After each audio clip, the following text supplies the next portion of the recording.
إن الحمد لله تعالى نحمده ونستعينه ونستغفره ونعوذ بالله من شرور أنفسنا وسيئات أعمالنا. من يهده الله فلا مضل له ومن يضلل فلا هادي له. أشهد أن لا إله إلا الله وحده لا شريك له وأشهد أن محمدا عبده ورسوله. اللهم صل وسلم وبارك وزد وأنعم على نبينا وقرة أعيننا محمد صلى الله عليه وسلم وعلى من سار على نهجه وتمسك بسنته إلى يوم الدين. فقال الله تعالى في محكم التنزيل: يا أيها الذين آمنوا اتقوا الله حق تقاته ولا تموتن إلا وأنتم مسلمون. أما بعد، فإن أصدق الحديث كتاب الله وخير الهدي هدي محمد صلى الله عليه وسلم وشر الأمور محدثاتها وكل محدثة بدعة وكل بدعة ضلالة وكل ضلالة في النار. نسأل الله السلامة والعافية. Ma'asyiral muslimin, ikhwani fiddin, rahimani wa rahimakumullah. Bersyukur kita kembali kepada Allah Azza wa Jalla. Alhamdulillah, Allah kembali memudahkan kita, mencurahkan selalu kepada kita nikmat berupa hidayah, taufik, sehingga kita bisa melaksanakan kewajiban kita salat subuh berjamaah. Kemudian marilah kita kembali memperbanyak salawat dan salam kepada Nabi besar Muhammad sallallahu alaihi wasallam. Allahumma shalli ala Muhammad wa ala ali Muhammad. Ma'asyiral muslimin, ikhwani fiddin, rahimani wa rahimakumullah. Kita kembali melanjutkan kajian kita membaca sebuah buku kitab yang berjudul Syarhu Lum'atil I'tiqad Al-Hadi ila Sabilir Rasyad, yang ditulis oleh Al-Imam Ibnu Qudamah rahimahullah, disyarah oleh Syekh Ibnu Utsaimin rahimahumullah jami'an. Ma'asyiral muslimin yang dirahmati oleh Allah Subhanahu wa taala, pada pembahasan yang lalu kita telah masuk kepada al-imanu qaulun wa amal. Sudah Mas? Kemarin kira-kira? Belum ya? Iman itu berupa ucapan dan perbuatan. Ya, belum Mas ya? Udah ya, Masya Allah. Syarahnya sudah Mas? Belum. Nah, kita masuk kepada penjelasannya. Qala syarihu rahimahullah wa ra'ah. Berkata pensyarah kitab Syekh Muhammad bin Saleh Al-Utsaimin rahimahullah, asyarhu penjelasan. Jadi matannya sudah kemarin, kita masuk pada syarahnya. Al-imanu lughatan amana yu'minu imanan, kan gitu. Iman secara bahasa, kata beliau, at-tasdiqu, maknanya adalah at-tasdiq, yakni pembenaran. Jadi secara bahasa iman itu adalah at-tasdiq, yaitu pembenaran. Wastilahan, adapun menurut istilah para ulama, menurut Ahlus Sunnati wal Jamaah, dalam istilah ya Islam, dalam istilah agama, iman itu adalah qaulun bil lisani, ucapan yang diucapkan dengan lisan. Jadi diucapkan dengan lisan, itu maksudnya. Jadi iman itu yang diucapkan juga, yang kita ucapkan ini iman. Allahu Akbar. Allahu Akbar itu iman. Karena orang ya yang tidak beriman, mereka tidak akan membesarkan Allah. Wa amalun bil arkan, kemudian mengamalkan dengan anggota tubuh. Wa aqdun bil janan, dan diyakini dengan hati. Jadi aqdun ini ikatan, asal katanya Pak ya. Maksud ikatan adalah sesuatu yang kita ikat hati kita untuk meyakininya. Kita jadikan ikatan kokoh gitu ya. Tali yang kokoh yang menjadi keyakinan, yang menjadi ideologi kita. Nah, jadi ini makna iman dalam istilah syariat. Jadi iman itu tidak hanya sekedar pembenaran dalam hati. Ya, iman mencakup 3 hal ini, diucapkan dengan lisan, kemudian diamalkan dengan anggota tubuh, dan diyakini dengan hati. Atau dari hati dulu, diyakini dengan hati, diucapkan dengan lisan, dan diamalkan dengan anggota tubuh. Jadi kalau seandainya ada salah satu dari 3 unsur keimanan ini tidak ada dalam diri seseorang, maka dia belum dikatakan beriman. Contoh orang munafik, imannya hanya zahir. Iman orang munafik itu, kata Allah, hanyalah sebatas lisan, namun berbeda dengan apa yang diyakini dalam hatinya. Makanya Allah mengatakan, dan di antara manusia, wa minan nasi may yaqulu amanna billahi wal yawmil akhir wa ma hum bimu'minin. Di antara manusia ada yang mengatakan ini munafik.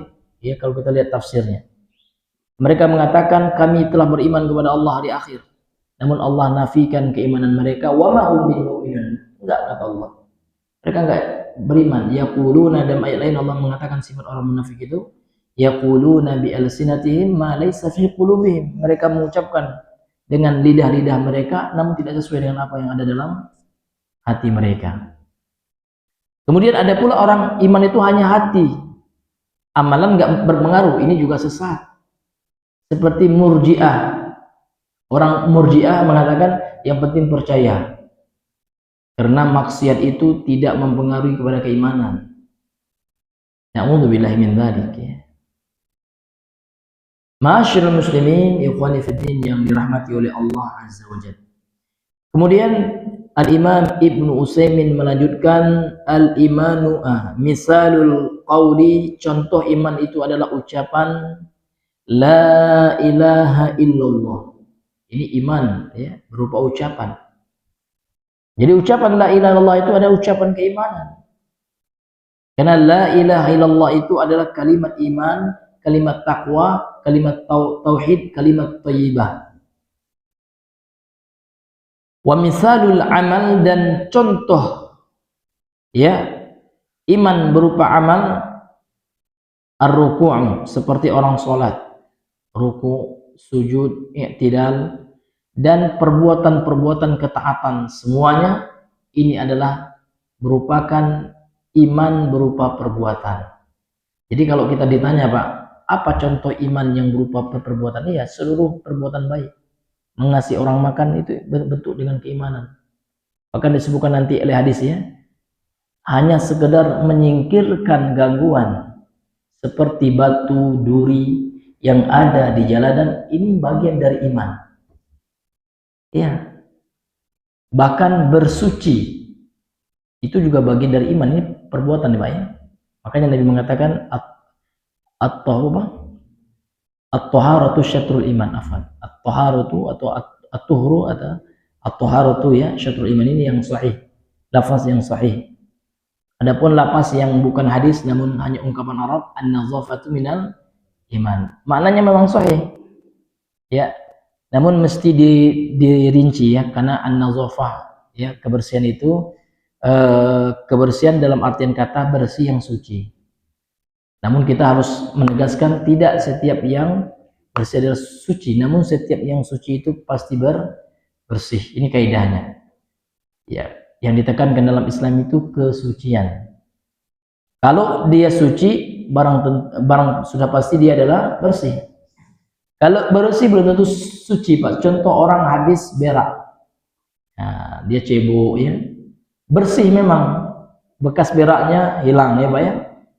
Duburnya, mohon maaf, ya, sudah clean, ya, sudah kinclong, ya.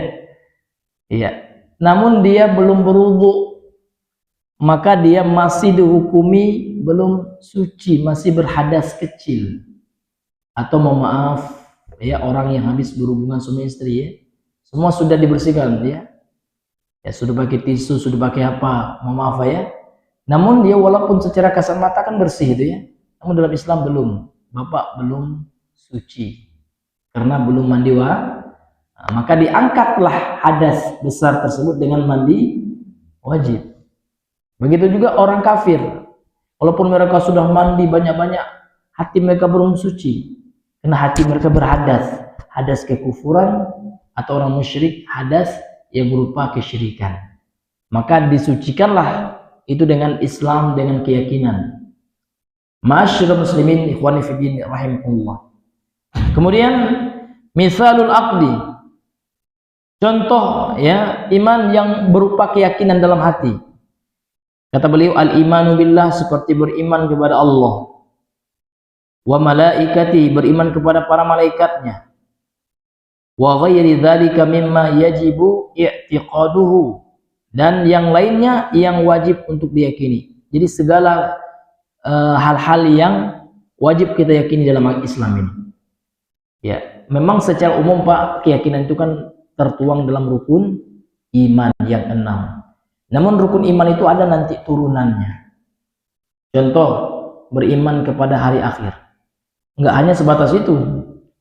Termasuk beriman kepada akhir nanti beriman kepada adanya surga. Jadi kalau ada orang yang mengingkari adanya surga, entah ya entah tidak, itu hanya imajinasi. Na'udzubillah, ini kufur ini orang. Berarti dia tidak beriman kepada hari akhir. Karena surga itu kapan? Di akhirat. Nah, atau dia tidak beriman kepada yaumul hisab, adanya hari perhitungan amal. Tidak amal kita dihitung gitu ya. Na'udzubillah. Maka ini juga telah kufur. Atau seperti orang ateis atau orang komunis yang tidak meyakini hari perbangkitan. Za'ama alladhina kafaru alla yub'atsu. Qul bala wa rabbi la tub'atsunna, kan gitu. Apa kata Allah? Orang-orang kafir itu menyangka mereka tidak akan dibangkitkan. Katakan wahai Muhammad, benar, demi Tuhanmu betul-betul akan dibangkitkan dan mereka akan ditanya, kata Allah. Ini hadirin yang dimuliakan oleh Allah.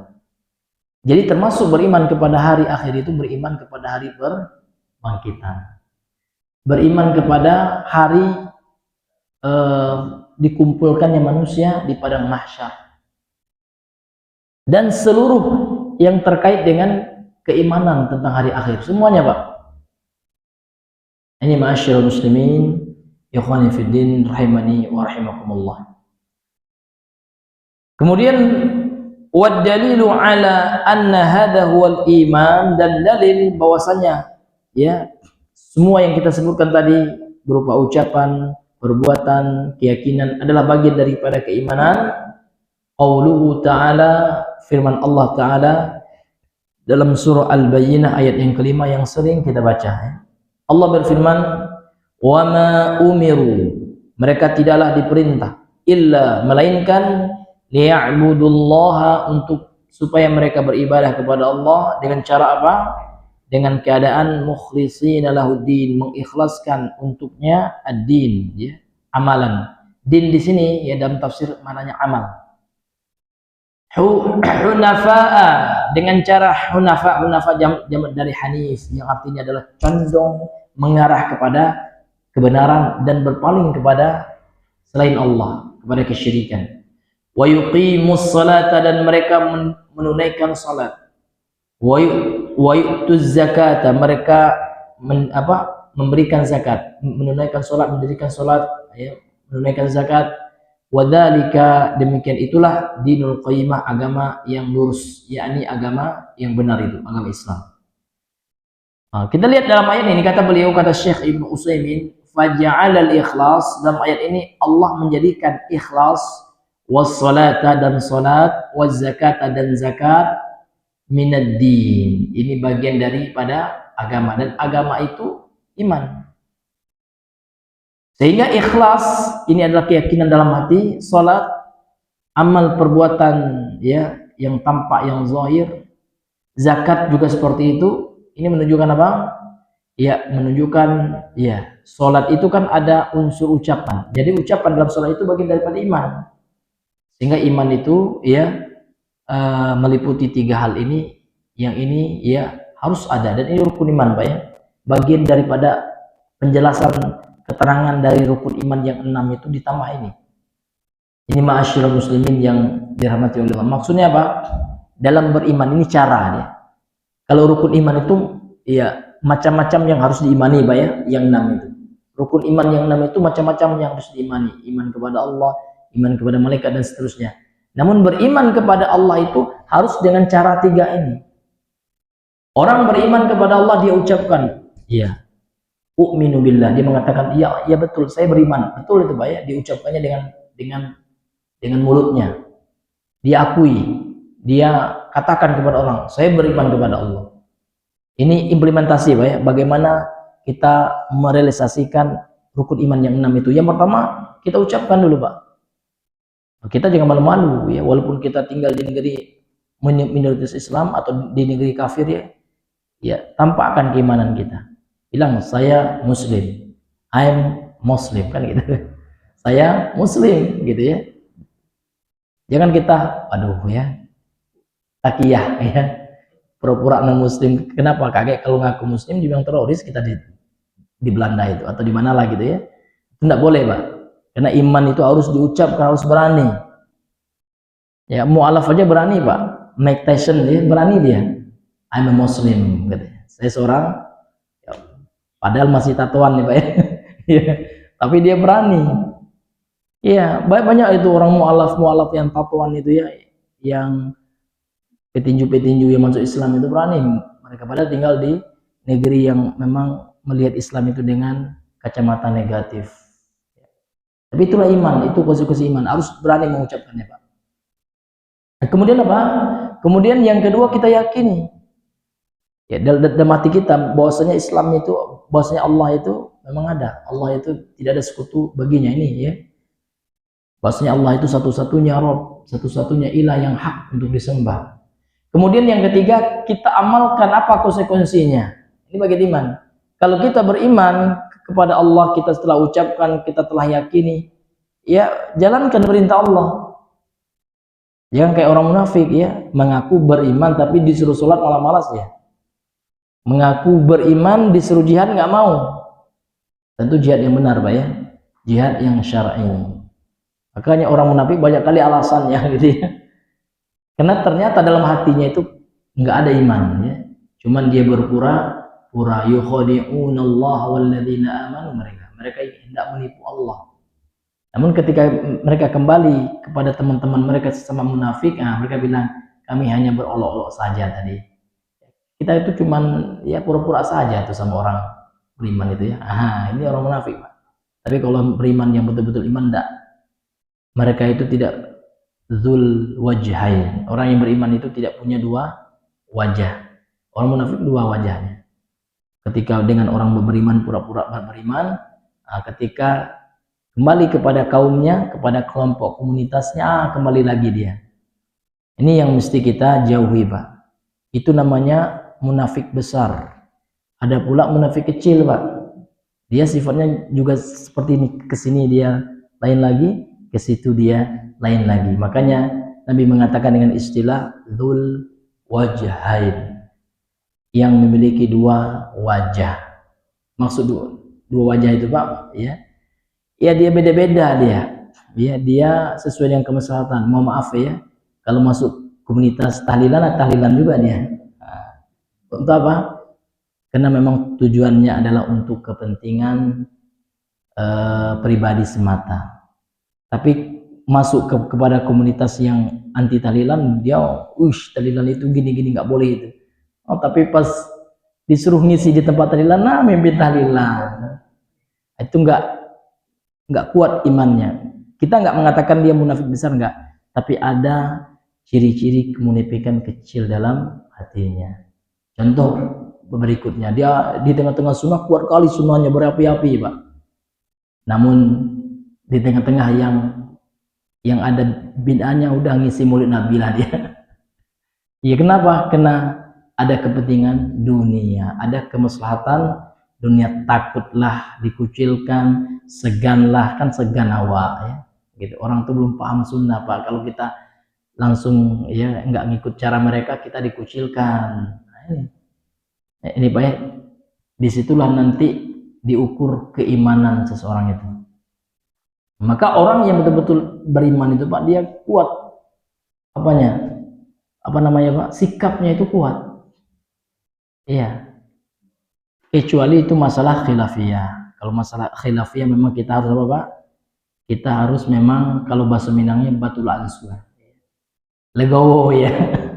Tapi kalau masalah itu bukan khilafiyah, ini memang bid'ah, murni bid'ah. Ya kan? Nah, itu nggak boleh, kita ada toleransi. Contoh Maulid Nabi itu bid'ah ya. Contoh apalagi, Pak? Tahlilan, yasinan. Nggak boleh kita bilang boleh, Pak. Ya, yasinan itu apa? Kan yasin yang dibaca, Pak. Ya, kalau yasin ya boleh, Pak. Tapi kita mengkhususkan surat yasin, ya kan, di sini letak bid'ahnya, kan gitu. Ini hadirin yang Allah muliakan. Dan hal-hal yang lainnya, ya, yang terkadang manusia diuji oleh Allah keimanannya, itu ujian keimanan juga, Pak. Tentu mungkin cara kita lagi bagaimana kita tetap menolak yasin, mungkin cara kita pendekatannya, ya kan, itu mesti kita dengan cara yang hikmah. Ini masyarakat muslimin yang Allah muliakan. Kemudian Bapak Ibu yang dimuliakan oleh Allah, jadi itu iman yang berupa perbuatan, kemudian ya ucapan sudah, kemudian keyakinan. Nah, keyakinan itu mesti ada ya, karena kalau nggak yakin itu seperti orang munafik, Pak ya. Orang yang hanya menampakkan seolah dia sholat, seolah dia mengaku muslim, bahkan bersyahadat juga, namun hatinya tidak beriman, ini tidak sah. Berarti dengan cara tiga nih, Pak. Jadi kita mengimplementasikan rukun iman yang 6 itu dengan cara tiga ini. Diyakini dengan hati, diucapkan dengan lisan, kemudian diapain, Pak?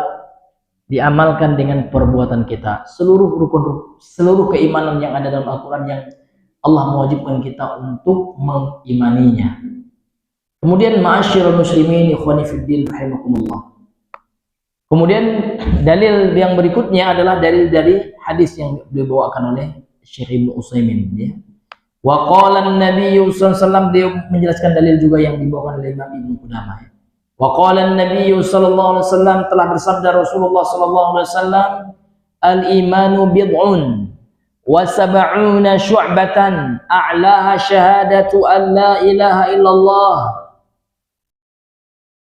wa adnaha imatatul adha anit tariq, rahu muslimun bilafzin fa afdaluha qawlu la ilaha illallah wa asluhu fis sahihaini. Ini hadisnya bisa dilihat di catatan kaki ya, di footnote-nya. Hadisnya akhrajahu al-Bukhari wa Muslim. Hadisnya hadis muttafaqun alaih.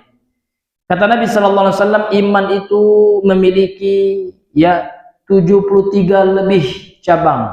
Ada ini faedah lughawiyah, ya, bid'un. Kata-kata bid'un ini, Pak, penggunaannya secara bahasa Arab ini dimulai dari bilangan 3 sampai 9. Itu bid'un, ya Pak ya. Coba kita lihat penggunaan bid'un ini ada dalam ayat Al-Qur'an banyak juga. Nah, di antaranya firman Allah Subhanahu wa taala dalam surah apa, Pak? Ar-Rum ayat yang ke-2 sampai 4 gitu ya. Allah Subhanahu wa taala berfirman, ini penggunaan kata bid'un. Ghulibatir Rum. Allah Subhanahu wa taala mengatakan dikalahkan orang Romawi itu. Fi adnal ardi wa hum ba'da ghalabihim sayaghlibun fi bid'i sinin. Maka yang dimaksud dengan fi bid'i sinin ini adalah beberapa tahun, yang dijelaskan oleh para ulama tafsir maknanya, dan ada 3 hingga 9 tahun. Maka makna kata bid'un itu, Pak, dalam sisi bahasa 3 sampai 9. Jadi kalau Bapak menjumpai dalam Al-Quran atau hadis makna bid'un, kata-kata bid'un, maka maknanya menurut ulama adalah 3 sampai 9. Jadi dalam hadis ini Nabi menggunakan kata bid'un ya. Al-imanu bid'un wa sab'una syu'bah. Iman itu memiliki 73 lebih sampai 79, 74, 75 sampai 79 gitu ya. Syu'bah itu artinya cabang. Jadi iman itu intinya, iman itu bercabang-cabang. Ya, tidak hanya satu aja seperti orang Murji'ah atau orang Khawarij yang mengatakan iman itu satu aja, kalau nggak iman ya kafir. Ya, enggak. Rasul mengatakan iman itu memiliki cabang-cabang, bahkan 73 lebih cabang. Kemudian tentu ada yang paling tinggi dari tingkatan cabang keimanan itu. Maka disebut oleh Nabi di sini a'laha cabangnya yang paling tinggi syahadatu alla ilaha illallah, yaitu syahadat kesaksian tentang tauhid. Alla ilaha illallah. Lihat Pak, kenapa manusia hari ini kalau kita apa pengajian ustadznya tauhid nih katanya tauhid nggak tauhid la ilaha illallah, ini cabang iman yang paling tinggi loh Pak. Ya kan? Kita hidup di dunia ini untuk apa sebenarnya? Untuk beriman atau untuk ya hanya sekedar muamalah kemanusiaan saja? Enggak, itu iman dulu. Makanya kita pelajari cabang iman yang paling tinggi. Maka jangan dipandang sebelah mata masalah tauhid. Kan ada juga sebagian apa judul pengajian tauhid ke tauhid saya Pak katanya. Orang sampai ke bulan Bapak masih juga bahas tauhid. Nggak bisa ngomong lagi kita ya. Nah, maka kita jawab ya, ini adalah cabang keimanan yang paling tinggi Bapak Ibu. Ini yang paling tinggi. Lihat dalam hadis ini yang mengatakan a'la, yang paling tinggi. Ini nggak ada lagi yang mengalahkan keimanan itu, ya kan? Maka mempelajari iman, mempelajari tauhid ini adalah kewajiban. Bahkan sering kami sampaikan Pak ya, Allah sendiri Pak, langsung Allah ya menyebutkan, memerintahkan kewajiban mempelajari tauhid secara khusus. Kalau mempelajari ilmu secara umum banyak dalilnya, tapi secara khusus Allah sebutkan la ilaha illallah itu ada dalam Al-Quran dalam surah Muhammad ayat 19 ya, Allah mengatakan fa'lam, maka pelajarilah, ilmuilah kata Allah. Jadi Allah dahului dengan apa? Dengan perintah fil amr di situ. Fa'lam. Ya, ilmuilah oleh engkau wahai Muhammad gitu ya. Annahu la ilaha illallah. Langsung Allah menyebutkan tentang tauhid. Ilmuilah, pelajarilah tentang apa? Tentang la ilaha illallah, tentang tauhid gitu. Karena memang la ilaha illallah itu adalah cabang tertinggi dari keimanan. Kemudian yang paling rendah apa? Yang paling rendah itu hablum minan nas, ibadah sosial. Ya, walaupun rendah bukan mesti kita sepelekan, tidak bisa Pak. Namun dia sangat terkait. Ya, orang yang bagus la ilaha illallah, bagus hablum minallahnya, maka akan tercermin dari akhlak dan muamalahnya. Walaupun di sini dikatakan wa adnaha, dan yang terendahnya adalah imatatul adza, menyingkirkan gangguan anit tariqi, dari jalan. Jadi gangguan di sini nggak hanya duri, nggak hanya syaukah. Seluruh yang mengganggu orang dalam jalan, di jalan orang itu bagian merupakan keimanan kalau kita singkirkan. Contoh orang kita buang ya orang itu. Berak ya. Karena berak di jalan itu dosa besar malah ya. Ya, atau mohon maaf supaya di antara bentuk yang menyalahi tingkatan keimanan ini Pak ya, mohon maaf ya, orang yang mengadakan pesta-pesta di jalan. Nah, ini jelas sekali hadis Nabi mengatakan singkirkan gangguan, jangan dibuat sengaja gangguan.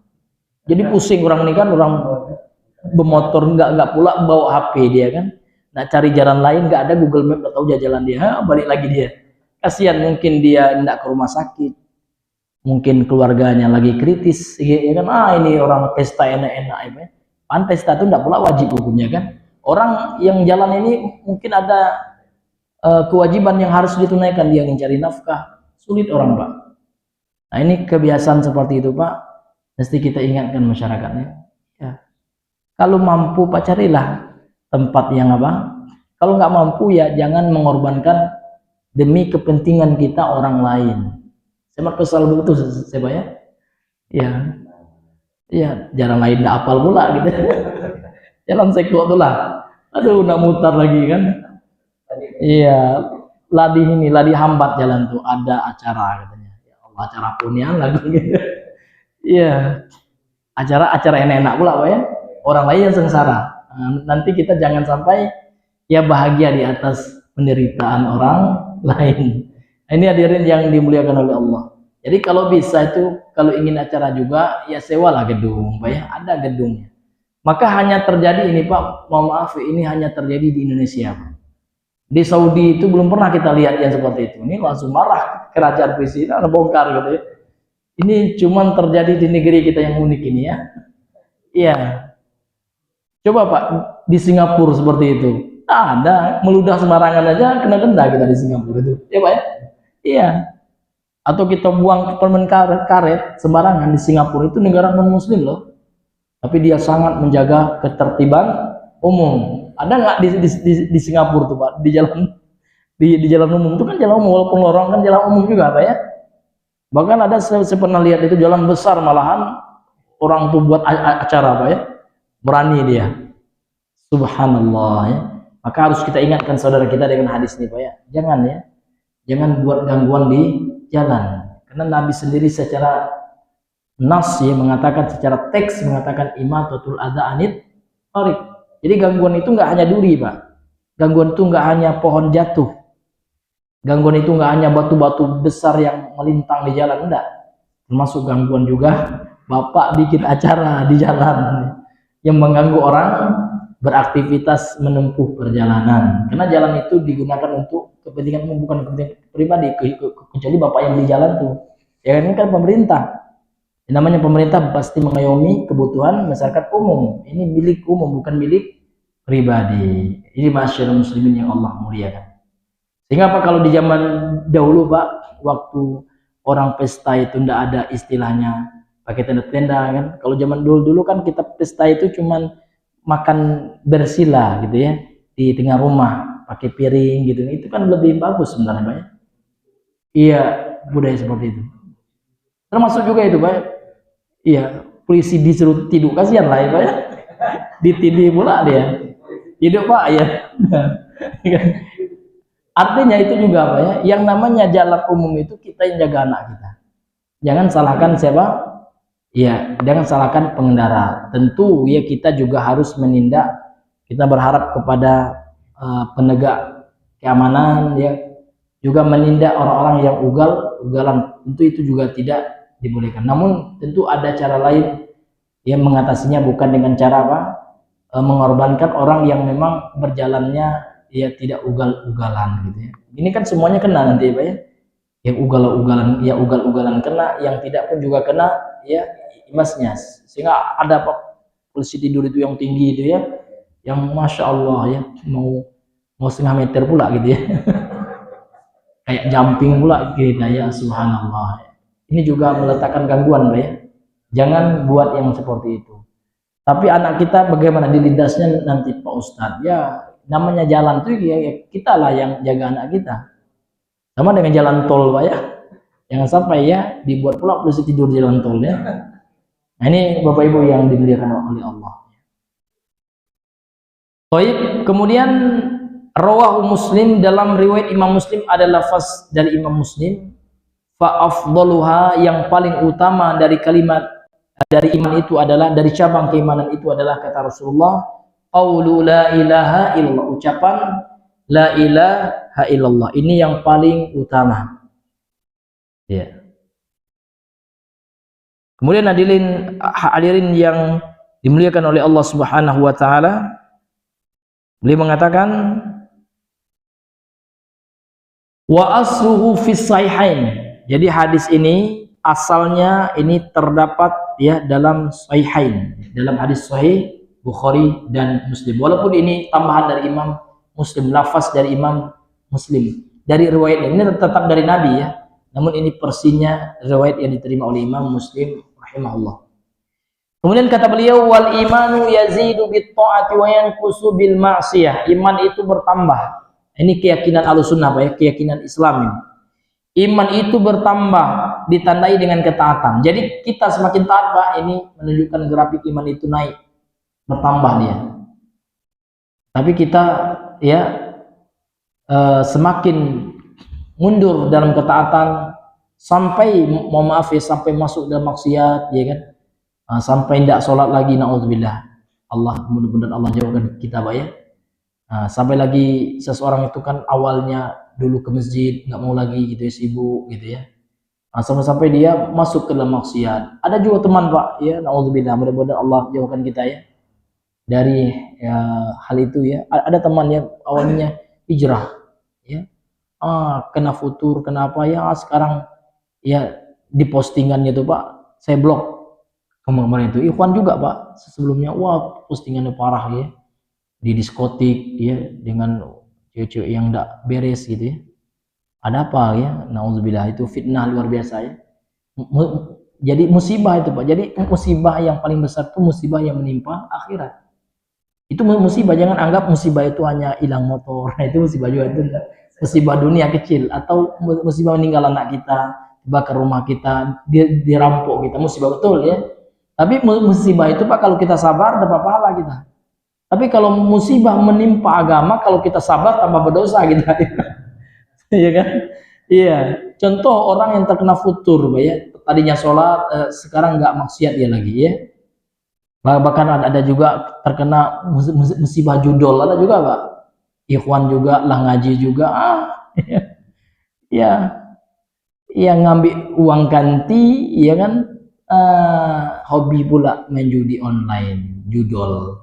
Nauzubillahi min dzalik. Ini parah betul, ya. Nauzubillahi min dzalik. Bahkan ada juga yang hobi main bola kaki Pak, ikut juga dia masang-masang taruhan bola katanya. Coba-coba be Ustaz. Nauzubillah. Berarti coba-coba masuk neraka. Neraka jangan coba-coba Pak, jauhi gitu ya. Bahaya itu. Ini hadirin yang dimuliakan oleh Allah Subhanahu wa taala. Ini yang kita khawatirkan Pak ya, menimpa kita. Ya, kita senantiasa berdoa kepada Allah dan mencari sebab untuk supaya tidak terjatuh. Ya, tapi jangan salahkan Allah. Banyak orang menyalahkan Allah kan. Enggak, yang buat maksiat itu jangan pernah salahkan Allah. Allah enggak pernah menyuruh hambanya bermaksiat. Kalau kita maksiat Pak, salah kita sendiri. Sebagaimana Nabi sebab Adam enggak pernah nyalain Allah gitu ya. Nabi Adam mengatakan ngaku salah, Rabbana zalamna anfusana, ya Allah kami ini yang salah, ya Allah kami ini yang zalim, enggak pernah nyalain Allah. Ya, jadi kaidahnya seperti itu. Kalau kita maksiat Pak, salahin diri kita. Karena Allah enggak pernah nyuruh kita maksiat. Allah nyuruh kita taat. Buktinya apa? Buktinya Allah telah menjelaskan dalam Al-Quran. Allah telah menurunkan Rasulnya untuk nyuruh manusia taat, jauhi maksiat. Ada juga sebagian orang kan, ya kan, berdalil dengan takdir, maka tidak boleh dalam maksiat. Kita yang salah itu. Ini hadirin yang dimuliakan Allah. Maka contohlah Nabi Adam. Nabi Adam pernah salah juga, namun Nabi Adam mengaku salah dengan doanya yang sangat fenomenal ya, yang harus kita amalkan. Doa beliau itu, Rabbana zalamna anfusana, ya Allah aku ini zalim ya Allah. Ngaku salah dia, ngaku zalim. Wa ilam taufir lana, kalau engkau enggak ampuni aku ya Allah, wa tarhamna, dan kalau engkau enggak rahmati aku ya Allah, lanakunanna minal khasirin, tentu aku ini rugi ya Allah. Nah, seperti itu Pak ya. Jadi kalau kita maksiat Pak, kita akui kita yang salah, karena memang taubat itu diawali dengan penyesalan. Kalau orang tidak menyesal, tidak bertobat dia. Sehingga disebutkan dalam riwayat hadis, walaupun sebagian ulama mengatakan dhaif, namun maknanya sahih insyaallah. Nabi mengatakan apa? An-nadamatu minal taubah. An-nadamatu minat taubah. Menyesal itu bagian dari taubat. Gitu. Ya, jadi kalau orang tidak menyesal dengan maksiatnya, nggak taubat itu. Contoh nggak nyesalnya apa? Oh, masih terus judol juga. Ya, berarti dia tidak bertobat, tidak tobat yang nasuha. Masyaallah muslimin yang Allah muliakan. Jadi kita kembali kepada iman. Jadi iman ini bertambah dan iman juga bisa berkurang. Gimana kita tahu? Hanya hati kita yang tahu Pak, dengan Allah. Kalau kita merasa semangat untuk ibadah, ya Pak ya, semangat untuk melakukan ketaatan, semangat baca Al-Quran, berarti bertanda iman. Tapi kalau kita ada rasa malas ya, berarti ini pertanda lagi down. Jangan diturunkan. Kalau kita lagi down, ingat mati, gitu Pak ya. Kalau mati segini gimana ya gitu. Atau kita cenderung ke maksiat, ya Pak ya, ingat mati. Makanya Nabi nyuruh kita banyak ingat mati untuk itu, untuk menginstal ulang iman itu, atau untuk merefresh ya. Kalau kita umpamakan laptop ya, di refresh ya. Iman itu dengan ingat mati ya. Ini hadirin yang dimuliakan oleh Allah Subhanahu wa taala. Kemudian ma'asyiral muslimin yang Allah muliakan, hal ini berdasarkan firman Allah, bertambah dan berkurangnya iman itu Allah jelaskan dalam Al-Quran. Sebagaimana firman Allah dalam surah Ali Imran ayat 173, Allah berfirman, ada dalam kitabnya Pak ya, fazadahum imana, ya. Allah menambahkan bagi mereka keimanan. Ya, kemudian dalam surah Al-Fath ayat yang keempat, liyazdadu, supaya bertambah imanam ma'a iman, supaya bertambah iman mereka bersama atau di atas keimanan mereka yang sebelumnya. Jadi iman itu bisa kualitasnya meningkat. Demikian juga bisa menurun gitu ya. Maka untuk itu Pak, mesti kita berupaya untuk apa Pak? Untuk melakukan usaha memperkuat atau meningkatkan, menambah keimanan kita. Usahanya apa Pak? Usahanya dengan senantiasa mensucikan hati. Makanya dalam Al-Quran dan dalam surah Syams itu apa kata Allah? Qad aflaha man zakka. Beruntung orang yang senantiasa mentazkiyah, mensucikan hatinya. Karena iman itu porosnya memang di hati. Setelah di hati diucapkan, dan setelah diucapkan dilakukan. Ini. Nah, sementara orang yang mengotori hatinya dengan maksiat, dengan kesyirikan, yang pertama itu syirik gitu, yang paling mengotori hati. Makanya ketika mentafsirkan firman Allah, ya, Imam Ibnu Katsir ya, ketika mentafsirkan firman Allah yang mana Allah mengatakan yaumala yanfa'u malun wala banun, pada hari yang tidak bermanfaat mal, harta dan anak, illa man atallaha biqalbin salim, kecuali orang yang menghadap Allah dengan hati yang salim. Salim di sini yang selamat ini salimun minasyirik, itu yang pertama. Hati yang selamat dari kesyirikan. Karena penyakit hati yang paling berbahaya itu syirik. Itu nomor satu, Pak. Kemudian wal bid'ah kata beliau, dan bid'ah. Nomor dua bid'ah.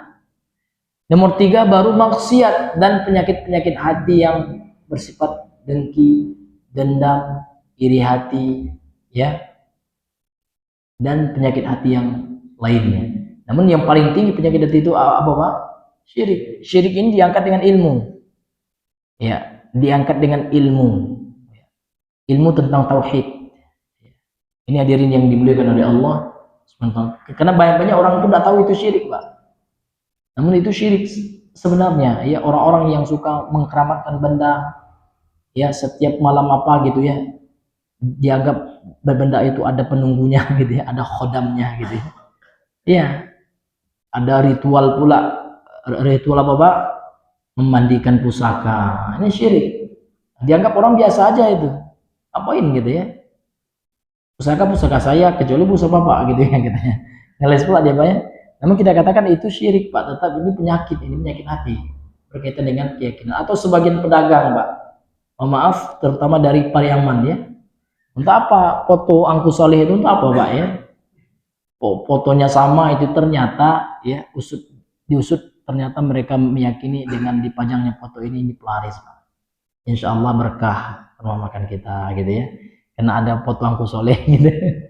Nah ini juga keyakinan yang mengarahkan kepada syirik. Maka mesti kita hapus dan kita tolak yang seperti itu, karena ini penyakit hati Bapak Ibu yang Allah muliakan.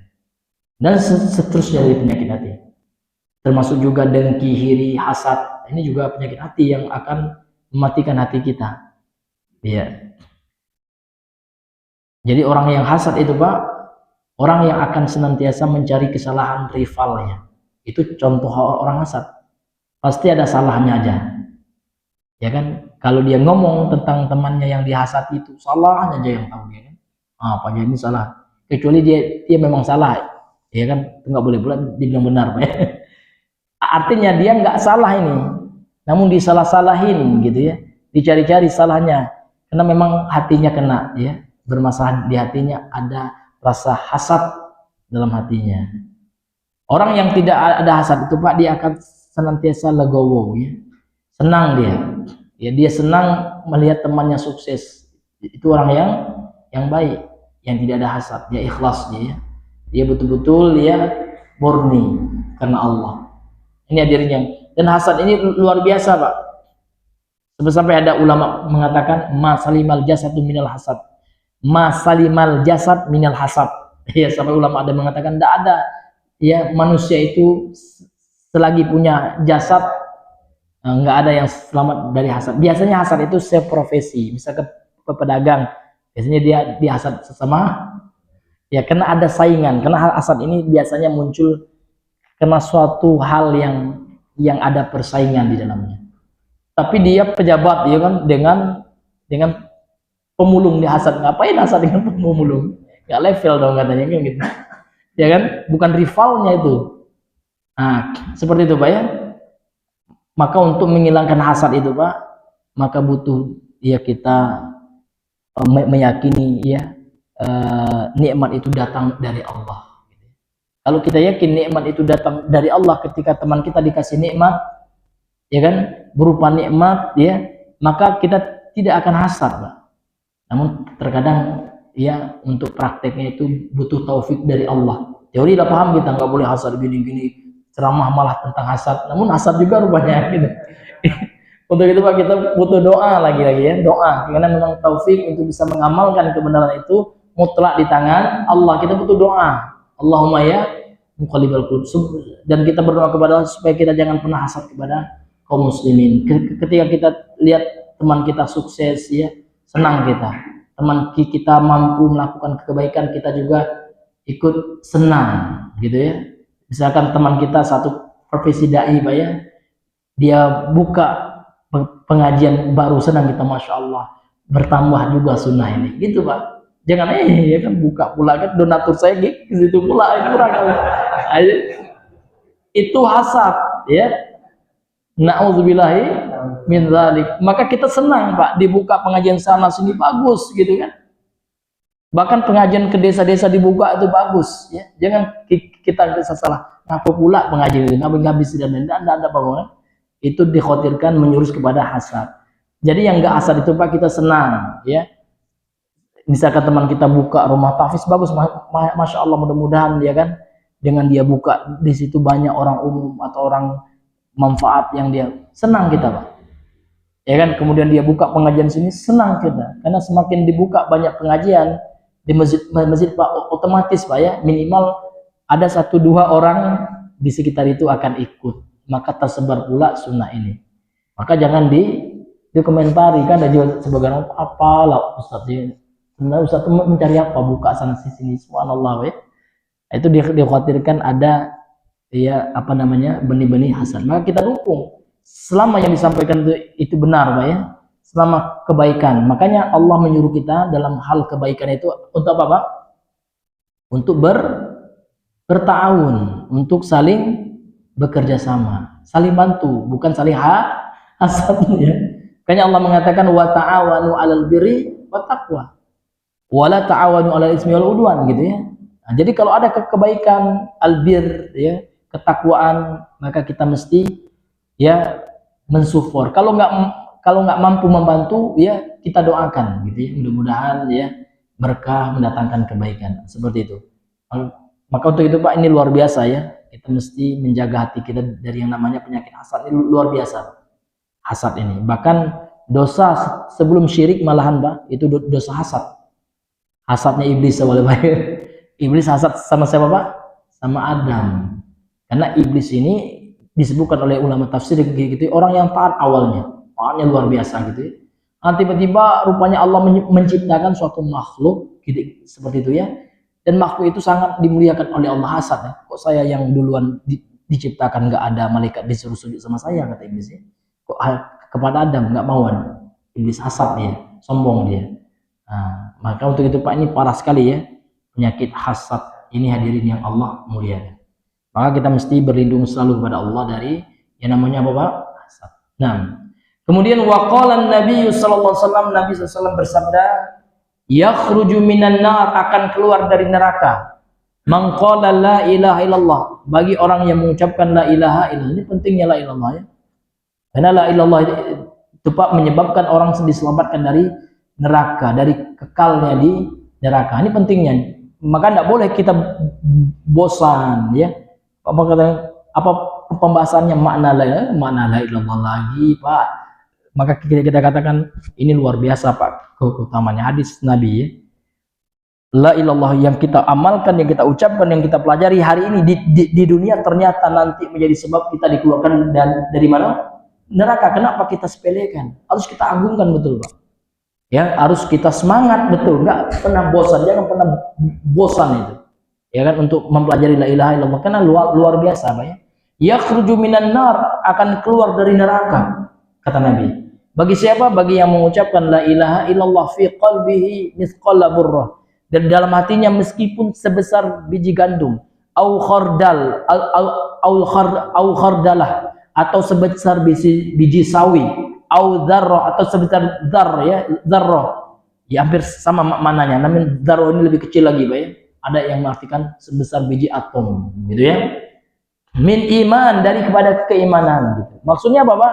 Maksudnya la ilallah yang benar. La ilaha illallah yang memang masih utuh. Karena la ilaha illallah itu ada pembatalnya. Nah, kalau orang mengucapkannya bermanfaat di akhirat, berarti dia tidak melakukan pembatalnya. Tapi kalau hanya sekedar mengucapkannya kemudian melakukan pembatal dari la ilaha illallah, maka nggak berguna juga dia.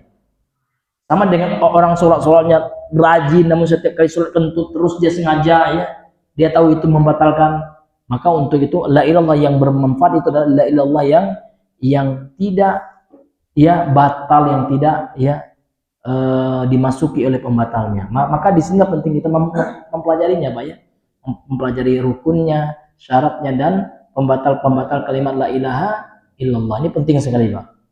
Makanya kami pribadi itu Pak senang buka kajian tentang la ilaha illallah, karena ini adalah kalimat tauhid, kalimat yang paling agung, dan ini harus kita cintai, dan kita berharap kepada Allah sebelum kita mati kita mengucapkan la ilaha illallah, dan harus kita cintai dulu Pak, dan kita utamakan. Ini pelajaran yang paling tinggi dalam agama kita, pelajaran tentang la ilaha illallah. Maka kami sering buka itu tentang tafsir la ilaha illallah, tentang syaratnya ya kan, tentang maknanya. Ini kan penting sekali hadirin yang Allah muliakan. Ya, bahkan daurah Pak, usahakan ini tabligh akbar ya. Betul, muamalah itu bagus, kita nggak menyalahkan, namun ada skala prioritas kita, ya kan. Bikin judulnya tentang tauhid la ilallah dulu gitu ya. Setelah itu bolehlah kita pakai judul gelas-gelas kaca ya. Nah, aku mencintaimu, kan ada judul daur sekarang Pak, aku mencintaimu ya. Sebagian orang menganggap itu yang lebih relevan untuk nyaman. Ya Allah, tauhid itu yang lebih relevan Pak, ya kan. Jangan masalah ranjang dulu kita bahas, fikih keluarga, sementara la ilallah kita nggak tahu maknanya, ya kan. Sementara la ilallah kita nggak tahu pembatalnya, rinciannya. Maka kalau saya pribadi Pak ya, itu kalau ada daurah itu ya satu temanya, walaupun satu ya, singgunglah khusus masalah tahu, baru nanti masalah keluarga lah, masalah jual beli lah gitu ya. Ini hadirin yang Allah muliakan. Kemudian hadis ini kata beliau rawahul Bukhari, diriwayatkan oleh Imam Al-Bukhari dan yang semisalnya. Faja'alahu an-nabiy sallallahu alaihi wasallam mutafadilan, Nabi menjadikan iman itu bertingkat-tingkat ya. Mutafadilan ya, bertingkat-tingkat. Wa idza tasbutu ziyadatuhu, kalau seandainya dalam hadis ya ditetapkan, hadis menetapkan ya penambahan iman itu tertetapkan, tsabata naqsu, berarti juga pengurangannya juga tetap tertetapkan gitu. Jadi kalau seandainya iman itu bertambah, berarti juga ada konsekuensinya berkurang, karena sesuatu yang bertambah itu berarti dia bisa berkurang gitu. Li'anna min lazimi ziyadah, karena konsekuensi dari bertambah itu adalah ayyakunal mazid alai naqisun anil zaid ya, yang ditambah atasnya itu berkurang dari yang menambahkan, itu maksudnya. Jadi bahasa gampangnya Pak ya, sesuatu yang bertambah itu konsekuensinya dia bisa berkurang, itu aja. Sesuatu yang ditambahkan itu pasti dia berkurang dari yang menambahkan ya. Contoh ya Pak ya, saya yang menambahkan air ini air saya tambahkan ke sini, tentu ini akan berkurang. Ini logikanya seperti itu. Karena ada memang sebagian sekte Pak menolak iman itu bertambah. Ya, iman itu nggak nambah katanya, tetap aja gitu, stagnan katanya. Seperti Murji'ah dan Khawarij itu ya. Kalau Khawarij dia mengatakan kalau nggak iman ya kafir katanya. Nah, sehingga Khawarij mengkafirkan pelaku zina.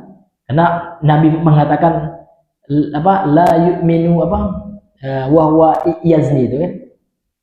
Saya lupa matanya yang maknanya la yazni zani wa huwa mu'min gitu ya. Tidaklah pezina itu berzina ya sementara dia dalam keadaan beriman. Maksudnya apa?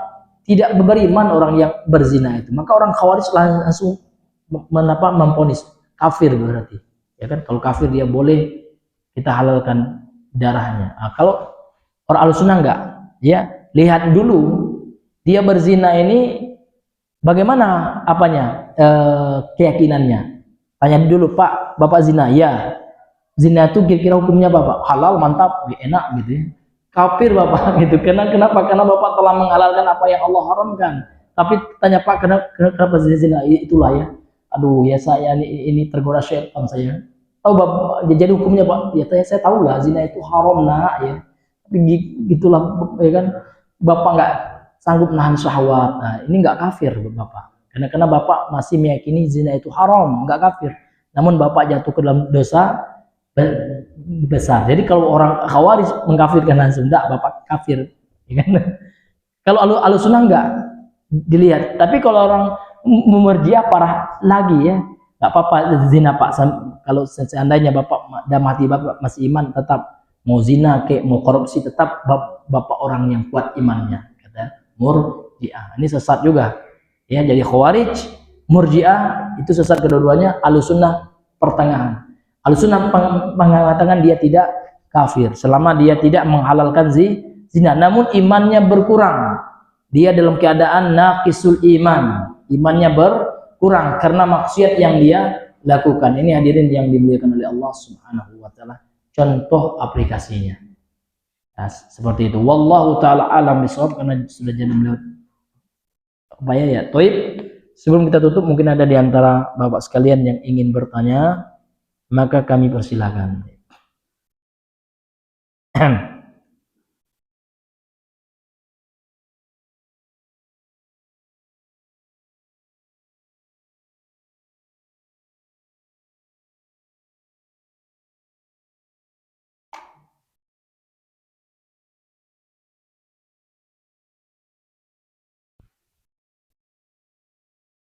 Ya, kalau tidak ada Pak ya kita cukupkan dengan doa kafaratul majelis. Subhanakallahumma bihamdika asyhadu an la ilaha illa anta astaghfiruka wa atubu ilaik.